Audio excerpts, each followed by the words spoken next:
Thank you very much for this opportunity to share some ideas.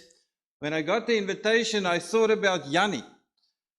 You know, when you're in primary school, you ask the juffrou asked, the teacher asked, now what would Jannie like to do? And some Jannies would like to become firemen, and others would like to become policemen. And there was this Jannie who wants to become a vet. You all know the story because you all became vets. So you all were Jannies at some point in time. And so, but in this case, Jannie was not the sharpest of the pencils. And by the end of the month, there was no money, so Jannie couldn't become a vet. And so Jannie had to do other things, but he looked all over the fence, so to speak, the whole time and looked at what the vets are doing. And so, how's the progress going with the vets?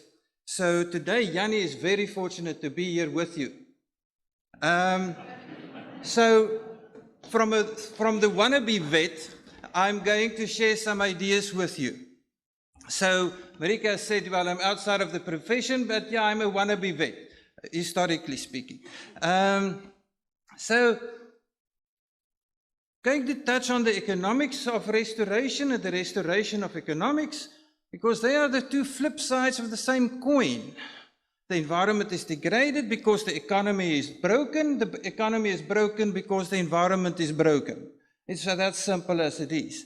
So when we fix the environment, we fix the economy. When we fix the economy, we fix the environment. The two goes together. They're not in competition with one another. And I would like to also thank you for the work that the veterinarians are doing. The veterinarians. I've practiced it many times before, but coming from the Free State, it's really hard. So, but I'm sure you all are very familiar with this problem. That's why we just use vets. It's much easier. So, you know, when you look at the news today, and all the famous people that reaches the newspapers and the news headlines and so on, it's people that actually have done something that is called newsworthy.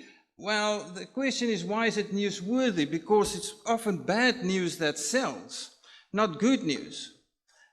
It's the people that keep society going and moving, whose names you don't know of, because it's not newsworthy. It doesn't sell the papers. But actually, those are the pillars of society, are those people that are keeping society going, but you don't know their names. So when you look at the cover of Landbou Weekblad and you drool at the bull, the picture of the bull or of the goat or of the sheep there, you know everything about that animal, but you don't know the name of the vet. Somewhere behind that goat or that bull sits one of you. And that's what keeps the industry going. I think that's phenomenal. Yes. It's the people whose names we don't read in the newspaper or in Landbou Weekblad, Veeplaas, Farmers Weekly, wherever, that actually make sure that the animal is healthy, that the food is healthy. And that's you. How important a role is that? And so, today actually, I would like to applaud the nameless people behind the pictures in front of Landbou Weekblad, Farmers Weekly, Veeplaas, etc. Because without that, we don't have protein. And where will we be without protein? Dying, probably. So, I know you are not in the cats and dogs business, but I couldn't get another picture here. You're the other type of species of vets. But in a country, in a world that's broken, fragmented, that suffers from various forms of disintegration, wars, disease, pollution, institutional failure, degradation. The list goes on and on and on in terms of all the bad stuff that goes on. Where do we find the antidote for that? Where do we find the antidote for rudeness, for cruelty, for degradation? We find the antidote in one simple word, and the word is kindness.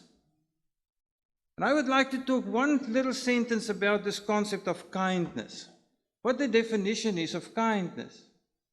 Kindness is when you actually offer somebody or something help or assistance who cannot compensate you for it.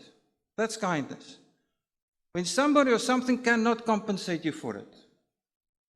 So you get the call to Farmer Joe, come help me with my cow or my bull or something. Yes, Farmer Joe will pay you. He thinks too much, you think too little, but that's your issue. Sort it out. He calls you to help that particular animal. That animal that goes to Veeplaas's cover or Farmers Weekly's cover. Can that animal thank you?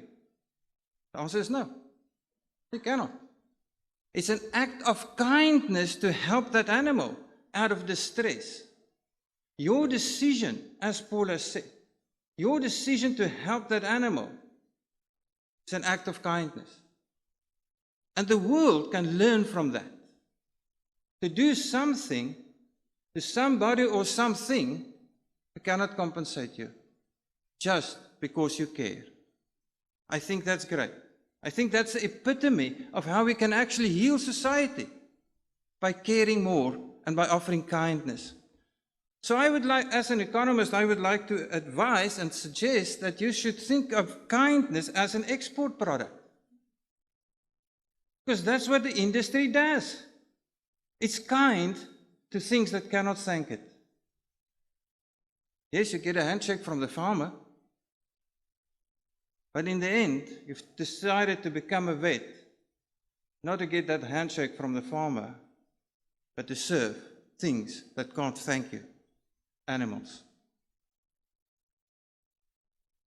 And with that as an antidote, how much of the social disintegration that we are seeing can be solved? And I would like to applaud you a second time for being that agent of kindness to the farmer, yes, to society, yes. You are the vanguard between a lot of diseases and a lot of death and destruction and a healthy society going forward. You are that vanguard, the nameless people. And therefore, by exporting kindness, you are protecting society from complete disintegration and destruction. You can think of yourself as, well, I'm just a vet going to look at this animal and yes, terramycin fix all. But, no, it's a far, far more important role that you are playing. And therefore, when you go out to your next call, you think about it and say, I'm the person responsible for this line between disease and a healthy person, between a society that's working and a society that's falling apart. I'm that agent. Now, how important is that? I don't think there's many more roles higher than that going forward. And therefore, you are the symbol of kindness in a world gone crazy. Export that. With that as a backdrop, let's just look at a few things in terms of what is happening in the world right now. And many of them are very well familiar with. They're not new. The first is that nature is absolutely priceless and highly valuable. And therefore you, working with other ruminants, you're working with those precious animals, you're working with a system, as we've heard earlier this morning, engaging in a variety of other disciplines. So yes, you are trained in a very specific way for a very specific purpose, but it is operating within a system. And that system includes ecologists, And it would be very good to work with a local ecologist, a person that knows the ecology of that area, be that fynbos, thicket, grasslands, bushveld, doesn't matter. Because in the end of the day, it's a healthy environment, breeds healthy animals, breeds healthy people. It's very simple. And from that, a healthy economy. We think of Maslow's hierarchy of needs. We want to go to the top level, the self-actualization, as Paula said. It starts with those needs at the bottom. The more that we are caring for them, the more they are intact, the faster, the more people will reach self-actualization. And the healthier the economy will be. And so, when the system is broken, it leaks life. It leaks resources. It leaks water. It leaks nutrients. It leaks productive capacity. It leaks jobs. And being the person interacting, being the interface between science, research, and the farmer, having access to the farmer, being the vanguard between a toxic environment and a healthy environment, you've got this amazing opportunity and privilege to engage with people who are the land custodians. And the land custodians are looking at you for, yes, help my animal, but in that trusted relationship, what can be done beyond a healthy environment, healthy animal, healthy people? And so, much of this degradation that we are seeing are technologically induced. They're management induced. And therefore, they can also be fixed through management and by changing the technologies we use. Much of the degradation we are seeing is because of institutional and market failures. Those things can be fixed at the micro scale on a farm level, at the higher level as well, at an institutional scale. Reversing those trends.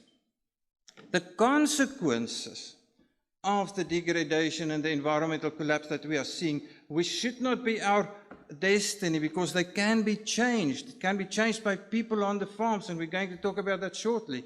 But the consequences of those degradation has been highlighted by the World Economic Forum in their global environmental assessment in terms of top risks by impact and top risks by likelihood.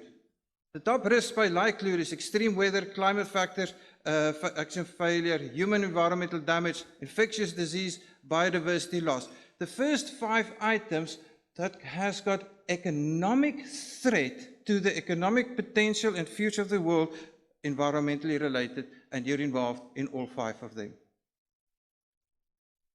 By impact, infectious disease, climate action and failure, weapons of mass destruction, perhaps not involved in that one, I suppose. Biodiversity loss, natural resource crisis, human and environmental damage. 5 of the top 6.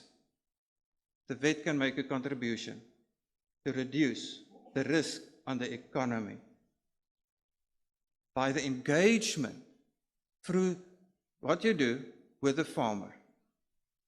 Because the consequences of environmental degradation, what happens on the farm, are economic by nature.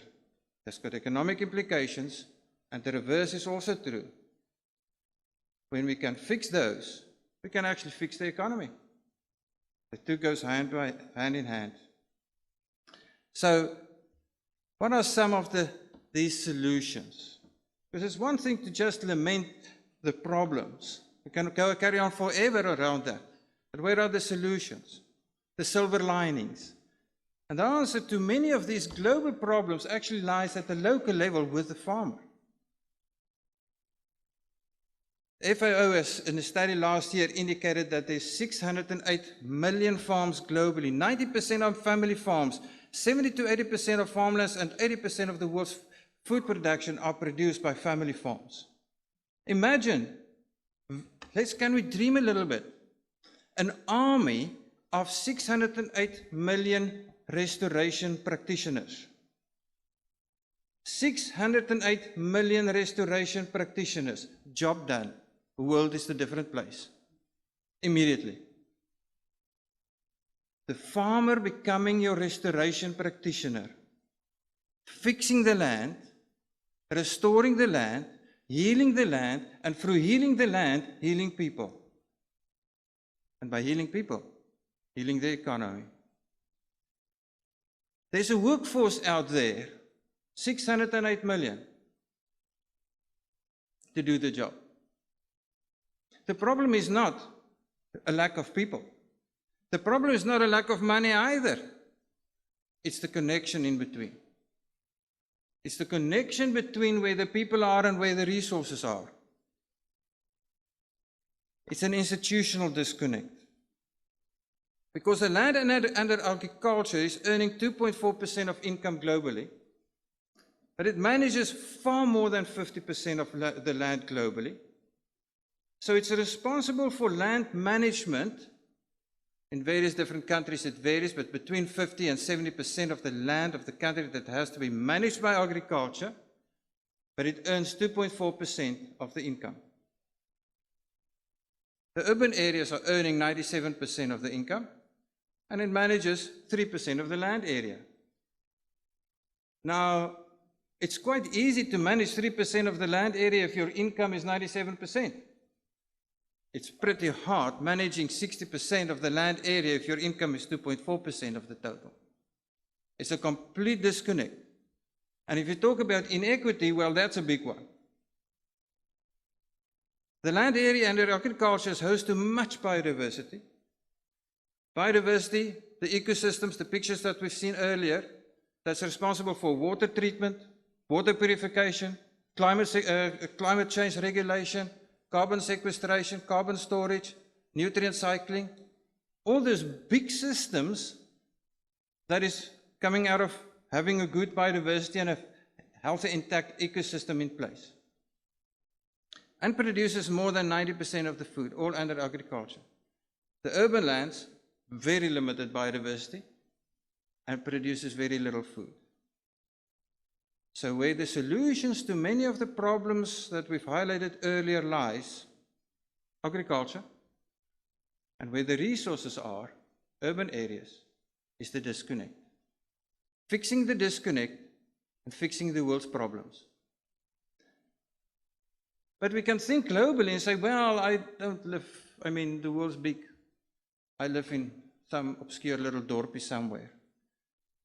Even that little dorpie, that town, that village's economy is but a micro-image, a microcosm of the global phenomena that we are seeing. We're seeing the same degradation, we're seeing the same situation in terms of where the money is and where the resources are and where the solutions are. And the person that's interacting between these two centers of power, you sit between that, you are the conduit between the urban areas and the rural areas. You're the person that gets in your car and drives to the farm. Not just one. The more the better, I suppose. So you are that line of communication. More than that. You will not be called by a farmer to look after his or her precious bull or animal if there's not a trusted relationship. Based on that relationship of trust, can even venture further down. So if the farmer can improve the quality of food and the assurance of supply thereof, improve the quality of the ecosystem services from the land and his or her management, improve the carbon nutrient water cycle and the profitability with it, then most of the challenges are solved. We're excited to get up each morning and say, yes, the list of good news stuff will become bigger and the news readers will have less to say, which would be a good thing. So how can we make this change? How can we make this transition whereby the farmers becomes our restoration practitioners, become the solution to many of these societies' ills with the support of the vets in the room and your colleagues. As I've said, that's the conduit of the good news, the conduit of the solutions between to address the problems mentioned. So let's turn to this local farmer and some of his challenges and some of his solutions that has been offered. Looking at a crop production system, a similar situation for a livestock operation. The producer price inflation for crops was 7.3% per year over 86 to 2020. But the gross value of the production, what he earns, increased by 8.2%. So there's a real production of 0.8% per year. That's a result of technology, cultivars, etc., 0.8% per year improvement. But on the cost side, the input cost inflation is 8.8%. The cost of input costs, 11.1%. The expenditure in real terms, 2.3%. And an impoverishment of 1.4% per year as a result.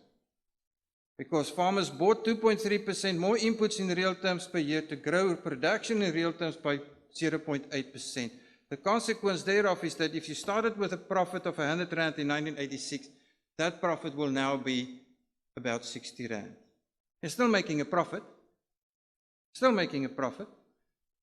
But what you've lost over the past 35 years is that. And that's the price squeeze within which farmers are. The consequence thereof is that it's got massive implications on competition, competitiveness, sustainability, market share, transformation, and that all adds up to risk. A farm and a risk, and a farmer and a risk, and a farm that cannot do the right things, does not get the right advice, is a farm that is slowly but surely becoming degraded, leading up to abandonment, leading up to food security problems, leading to health problems. And the person that he or she is turning to is the vet. Help me. So the vet has got a massive role to play here. Yes, it is to take up the right syringe from the toolbox and apply it in the right way and dispose of it in the right way, we've heard this morning as well. But it's far more than that. It is what is then communicated in the process, reversing this trend. Otherwise, we've got a bleak future. But no, I don't believe that is necessarily the case. We don't have to look at that as a bleak future. The consequences of that red line that I've just shown is that the farm debt as percentage of asset value has increased from 27% to 35%. That's a 28% increase in terms of indebtedness relative to farm value. But in terms of intermediate expenditure, it has increased by 134%.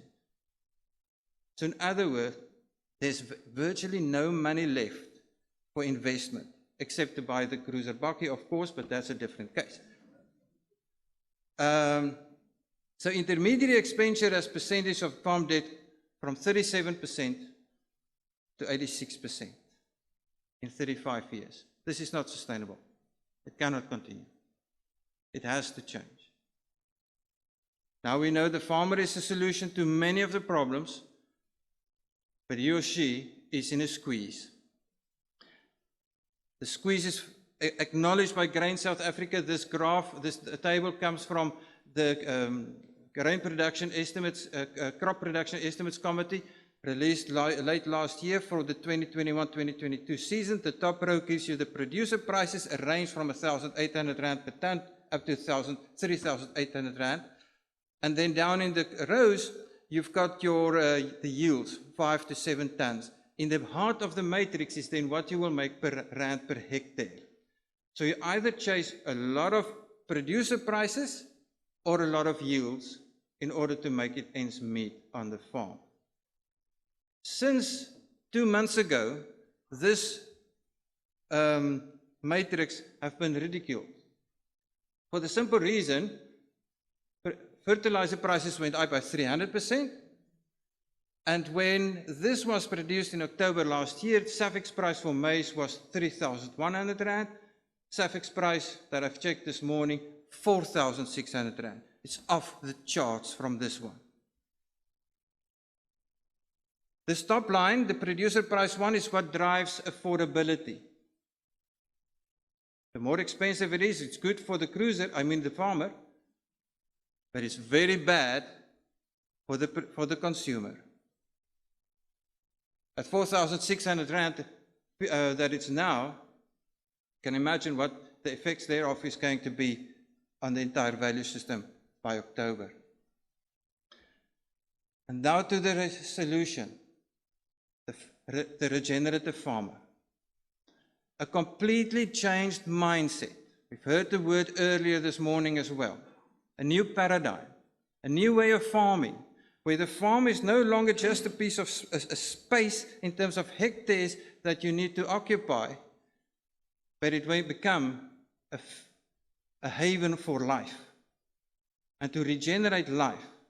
And by regenerating life, regenerating a future for the farmer, for the family, for the neighborhood, for the village, for the town, for the country, and for the world. Principles of regenerative agriculture is the paradigm of healing. That's where it starts. You don't grow things by killing things. You grow things by having a paradigm of healing. Healing the soil, healing the land. It's a complete new way of looking at things to say, but I'm going to think in terms of my economy, my farm, as a place of healing. As a place of where I can culture and nurture life. Because if I can culture and nurture life on my farm, I can actually export life to other people as well. Nutrient-dense food, for example, would be a good place. Nutrient-rich food. Healthy food. That can sustain people. It can be achieved by cover crops and crop rotation, minimum soil disturbance, all those nunus in the soil that work so terribly hard, and that for free. Protect them. Living root system in the soil year-round. On-farm diversity, which includes biodiversity, but also diverse income streams, not just one income stream from a farm, but multiple income streams from the farm, in whatever way possible. And then the key, livestock. Savanna systems, grassland systems are used to animals. They need to be eaten. They need to be eaten by lots of animals. And that's where you come in, obviously. These ecosystems, they need the hoof movement, they need the saliva, they need the urine, they need the manure to feed the microorganisms in the soil. Without the microorganisms in the soil, there can be no living root system, there can be no carbon sequestration, carbon drawdown. The role of the livestock in the ecosystem is extremely important. Herbivores. In our modern society, the role of herbivores have been replaced by domesticated ruminants, but it still functions in the same way. I need to hurry. But the benefits of regenerative agriculture is positive impact on soil and water, higher carbon sequestration rates, less risk and more resilience, resource efficiency, input efficiency, reduced capital cost, stable production profitability, but the question is, does it pay? And what's the impact on the environment? So, work that we have done with colleagues is in various different field trials, 3 in Mpumalanga, 2 in the Military Eastern Free State areas, where there's actually 2 farmers' days this week as well, providing more or less the same feedback that they are doing, the team is doing. And where we compare 3 systems, conventional till, conservation agriculture, or then a no-till system and regenerative agriculture, using actual data from actual farms, using these 3 different systems, and then with VKB data and Grain South Africa data as well. Running it ahead, modeling it for 30 years, and that's what economists do. They love Excel, they model all sorts of things, and they cannot be held accountable for it because they don't outlive their Excel models. In a system of conventional till, we see the rand per hectare per year in real terms over 30 years. Farms are not going to make it. The future of that red line that I've shown earlier is what we are seeing now. We go on and carry on that red line that I've shown. This is the future. It will not survive the cost push in a conventional way. Because when you do it in a conventional way and you destroy all the soil organic matter and the soil biota, you have to feed it constantly with external inputs. And at the rate of external inputs go, it cannot sustain itself. It can go no-till, the situation improves dramatically. It's still below the line. Or you introduce animals. Now we're talking. Now we're talking about an ecosystem that has got feed. The manure, the urine, the hoof movements, the saliva. That ecosystem can thrive. That ecosystem can live. And by the way, it pays. Isn't that how we can heal the economy and heal nature in the same way, simultaneously? And how farmers can actually become the conduits of healing, also for their pockets. It's much cheaper to farm with nature than to fighting it. So yes, it does pay, and tremendously so. And we've seen it time and time again on a variety of different case studies. And so farmers are converting in their droves, but they need support. They need support. So it's a much bigger responsibility for the vet. What is standing behind me here, in terms of ensure food safety and security and everything else, you need more. You need much more thereof. But the environmental footprint, last couple of slides about that. What's the effects on the environmental footprint?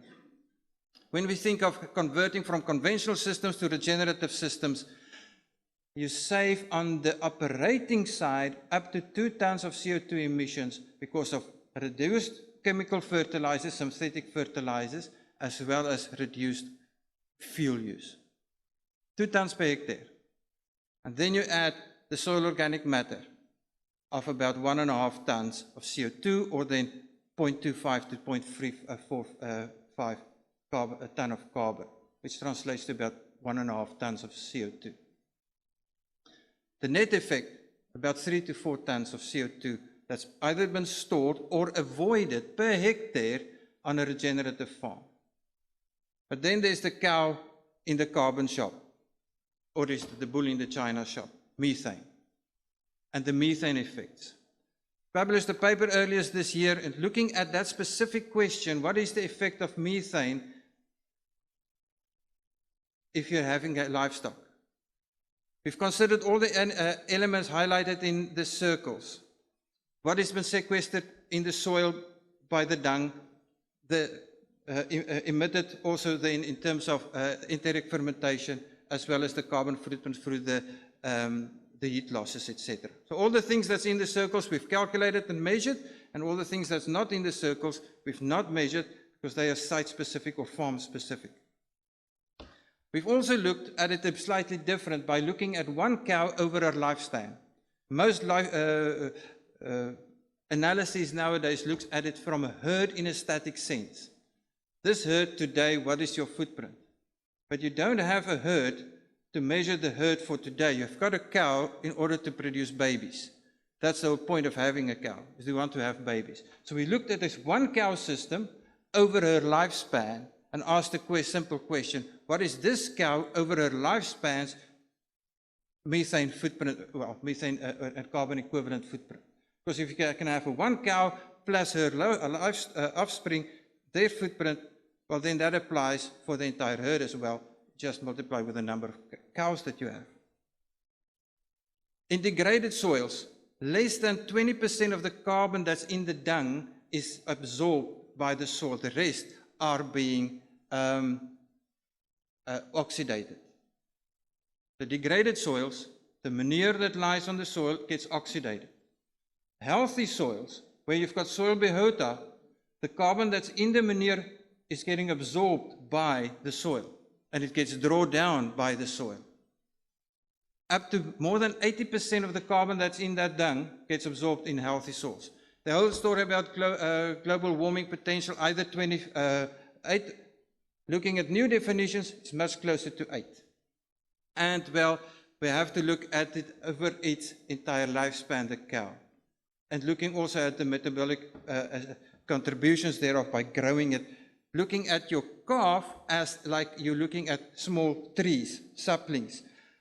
Why? Because when you look at a herd, you see there's 100 cows. Next year there's 100 cows. Next year there's 100 cows. Looking at it statically. But the composition changes. Every cow, every calf is a carbon pool.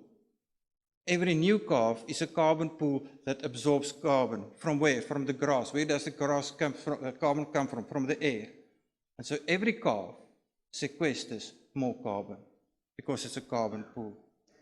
If we take this view and you look at conventional accounting and farm management, then yes, your cow and the calves are next sources of carbon emissions, 29.1 ton of CO2 per ton of meat. However, on a regenerative farm, and using the approach that I've just alluded to, it's a net sink of minus 12.6 tons of CO2 per ton of meat.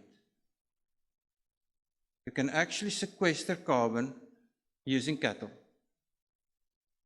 That's not your conventional way of thinking about it, I know. But if you take a systems perspective, and you realize that our grasslands and our savanna has been used by animals for millennia, then you suddenly, oh yeah, it does make sense. Also, applying this same principle now in dairy, where we see even the same principles applies. Even dairy can be carbon negative, carbon neutral, sequestering carbon. It's a management issue. We can fix the management issues. And how can the management issues be fixed? By the people speaking to them on a daily basis. You, the people who have a trusted relationship with them, say to them, let's take your hand. Let's regenerate the farm. Let's start with a paradigm of healing and solve the problems on your farm, your financial issues. Solving the financial issues will solve the biological issues on the farm. And let's export that to 608 million farms. And it's a changed world. Thank you very much.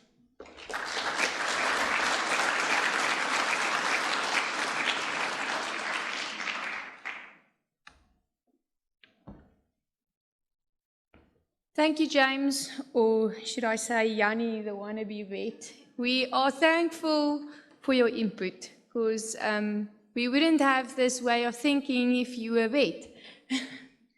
And especially for us in our rat races, it is definitely a mind shift to most of us to think about it in a different way. Are there any questions?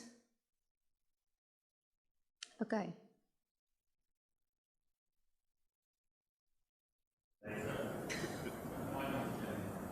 As always, Jan, a thought provoking. This is what we need.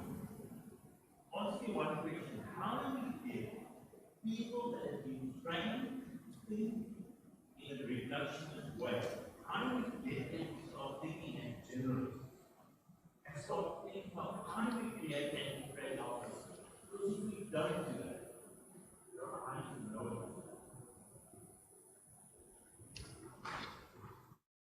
Thank you for that. The question is, how do we move people around from a reductionist thinking in silos, to a generalist, or may I then add a little bit of a nuance there, a systems thinker? Because that is what is required, is in a sense, is an integrative or systems way of thinking.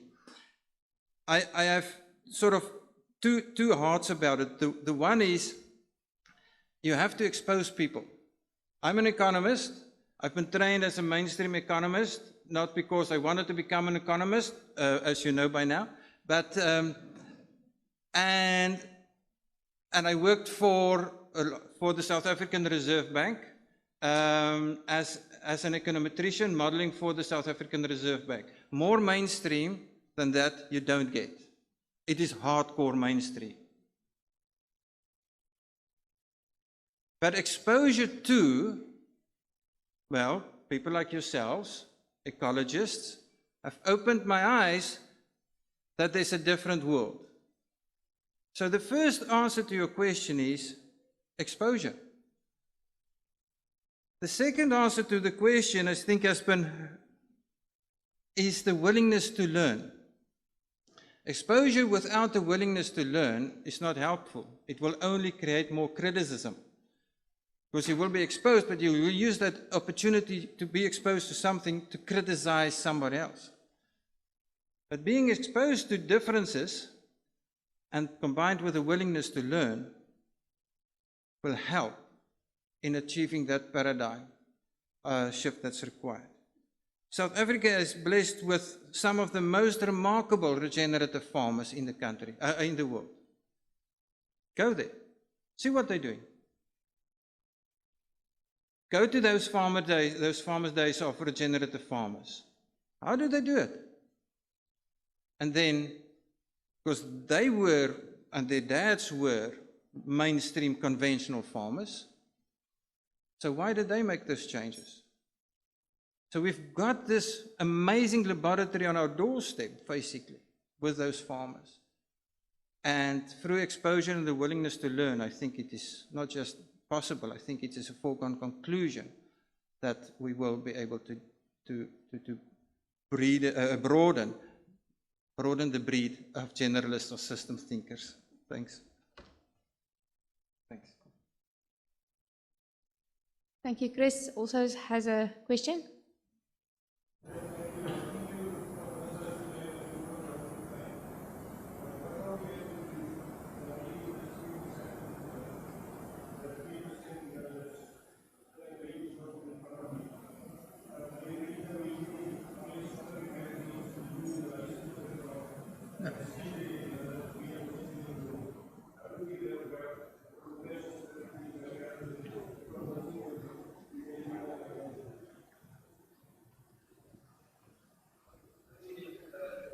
Was in terms of we've got this disconnect between the person in Sandton and then the urban areas, not to pick on Sandton specifically, and then the rural areas, how to bridge that disconnect, and then also the information around what roles the ruminants can play, the herbivores can play in society. I think there's a massive role, a communication strategy, an active one. It's not going to happen by happenstance. It will have to be an active communication function. Science, policy communication, science, society communication is done by professionals who knows the science but can communicate to society. Scientists are very bad communicators. They're actually terrible communicators. So you need to partner with people that can help you to bridge that gap and to communicate. The lady in Sandton that you've referred to, or the people in the urban areas, they are not going to go to the regenerative farmer's farm. The farm needs to go to them. And then to be able to unlock the passion for a regenerative farm, a healthy farm. I am convinced that that is possible, because where do the people in urban areas go for holidays? The Kruger. Where do they go to? To nature. They go to a farm. Everything that's got a fence around is a farm. They go to farms to rest, to resuscitate themselves. So there's a very small distance between what they do anyhow to revitalize, resuscitate, rejuvenate themselves by going to nature for that, and just jump towards saying, but hey, wait a minute, this is actually herbivore ruminant-driven system. It's a very small process to close that gap. It takes that specific science, society, communication strategy to try to build that. And then the last thing is evidence. Nothing like evidence. I mean, we can talk about many things, but if it's not based in evidence, then we are actually also just like fooling ourselves in a sense.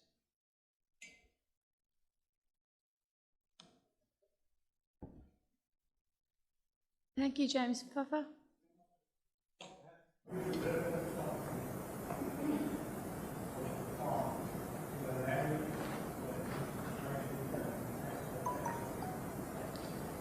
If we can have the slides again, please. But yes, last week's Grain SA magazine, actually there are 3 papers that we've got in Grain SA's magazine. And I passed it now, where we actually published some of these results. Where we can, so you can go to Grain SA on the tab magazine, Grain SA magazine, May month. There are 3 papers where we have written it now, especially now for crop farmers. I mean, it's Grain SA, so it means crop farmers. But the whole point of animal integration has been made very strong there.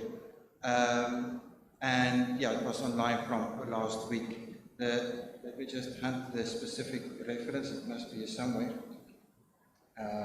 There it is, the one on the top.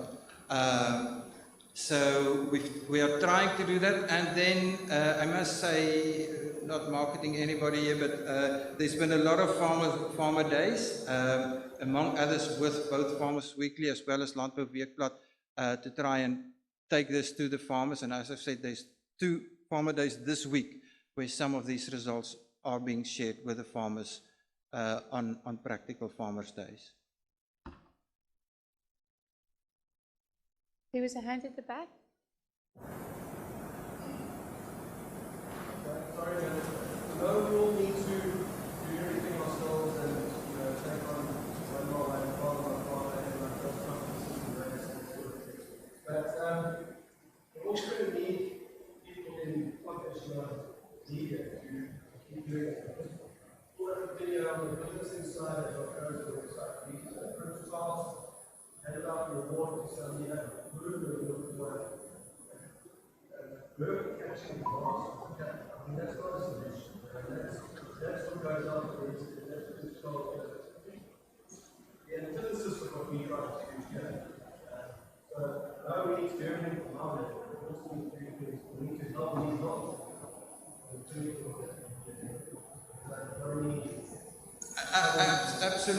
Absolutely. So the question or comment actually is that while there's a role for the vet on farm level, then I mean the same sort of principles that we've discussed today needs to be communicated, discussed, and exported at all levels of society. Also, then at the top level of country and government levels and so on.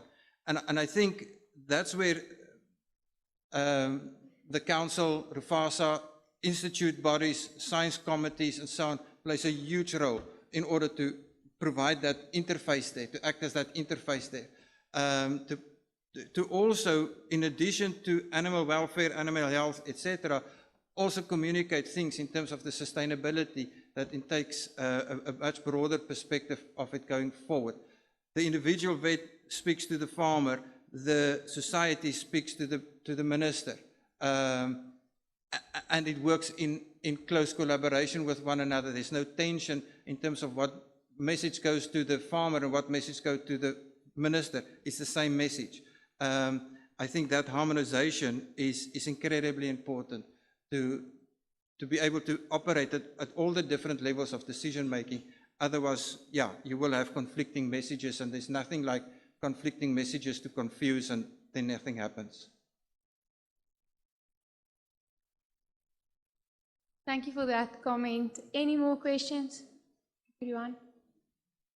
To the previous question and the comments, we listened to Sava and the council and to RuVASA this morning and to some external role players as well. And I feel as a vet that I'm being supported on the micro level, getting technical knowledge and knowledge about new products and techniques and science and so on all the time, and I'm thankful for all these organizations for doing that, but I'm missing this big context. I don't think anybody is really addressing this big context in which we operate, and we are missing the point. I think we can really contribute a lot to what your aims are at the micro level, but we need to find this bigger context and train. I mean, I would love you to give us a full 3-day training on sustainable principles as you addressed this morning. So what I'm just saying is to the SABC and to SABA and to RuVASA that I think we need to join hands and work together with outside health players to get vets in this bigger context, because we've got a big future ahead of us. Corona, the COVID thing really pointed it out. We are changing mind everywhere. Farmers are more careful about what they're doing. They're more future-minded. Vet owners are like that. I think we've got the ideal opportunity to really change the way we think and to start being big role players and not just working for our bank balances. I agree.